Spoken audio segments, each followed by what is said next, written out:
আজকে আমাদের রেসিপি হচ্ছে ট্যাংরা মাছ দিয়ে ডাটা আর আলু দিয়ে ঝোল।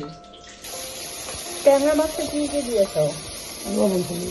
লবণ হলুদ দিয়ে শুধু ঝোলে নেবে না?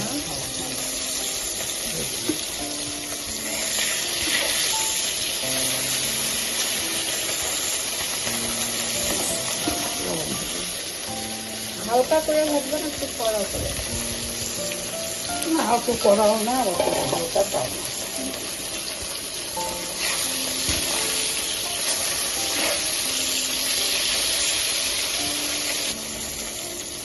বস করে উঠিয়ে পাল্টিয়ে নিতে হবে, তাই তো? দুই পাশটা ভালো করে ভাজা হয়ে যায়।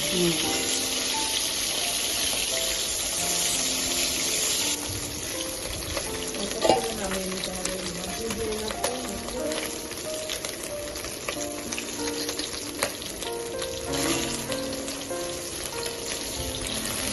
আবার এটা দিয়ে একই রকম ভাবে তুলে নিতে হবে। তেলে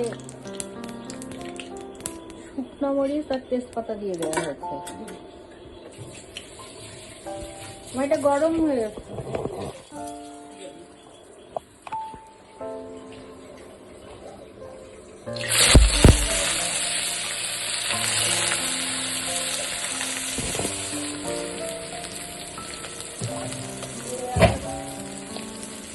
লাল লাল করে রাখতে হবে না, আর একটু জিরা।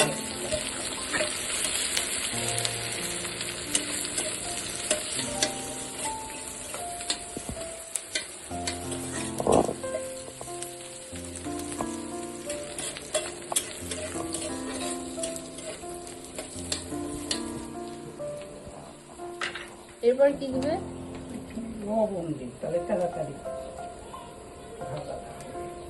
পেঁয়াজ ভাজাটা তাড়াতাড়ি হবে না?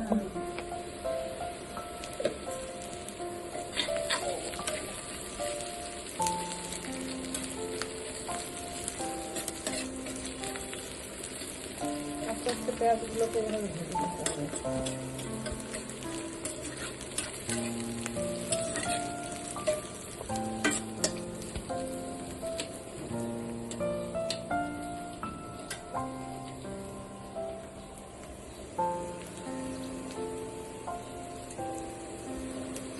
মাছগুলো হয়ে গেছে সবগুলো না? এটা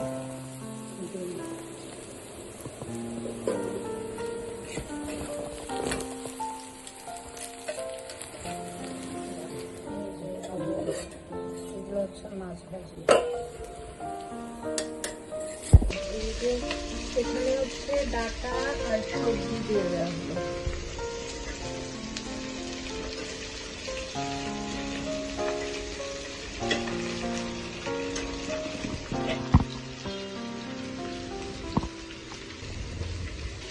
করে রেখে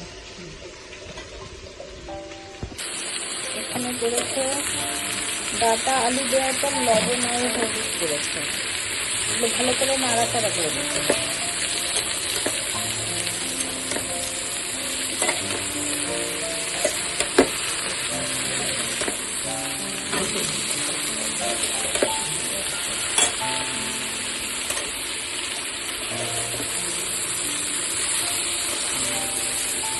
এবার ভালো করে নাড়াচাড়া করে নিয়ে সামনে একটু জল দিতে হবে।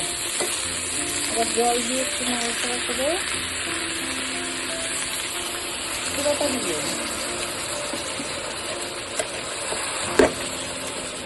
সামান্য একটু জল দিয়ে নাড়াচাড়া করে ঢাকনা দিয়ে রাখতে হবে।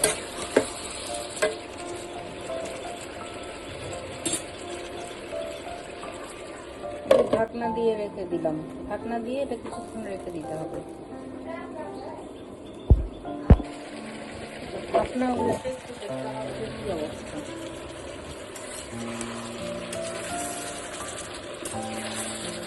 এখনো সিদ্ধ হয়নি, আবার কিছুক্ষণ দিতে হবে না? না দিতে একটু সিদ্ধ হবে না।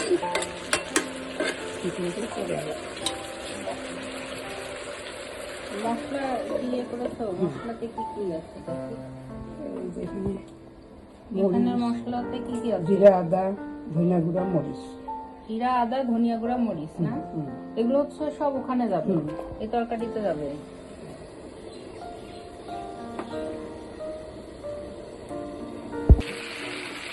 এখানে এখন যে ঢাকনা খোলার পর জলটা শুকিয়ে গেছে, এখন এই মশলাগুলোকে add করতে হবে।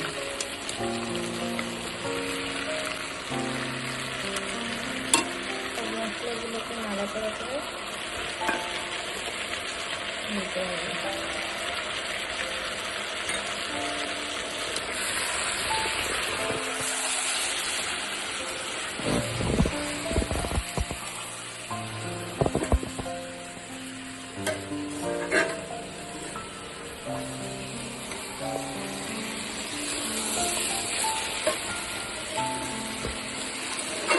এগুলো নাড়াচাড়া করে নিতে হবে। এখানেই তো অনেক সুন্দর দেখতে হবে। আবার একটু ঢেকে দিতে হবে। ওইভাবে কষাতে হবে, আস্তে আস্তে কষাতে হবে।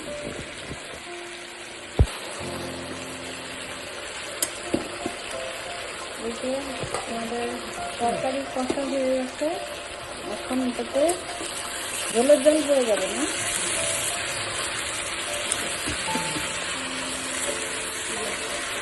যেটা হচ্ছে গরম জল পড়ে গেল একটু, আর হচ্ছে মাছগুলো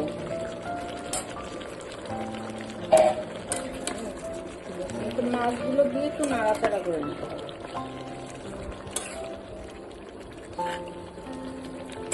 আর একটু পড়বে না পরে গরম জল?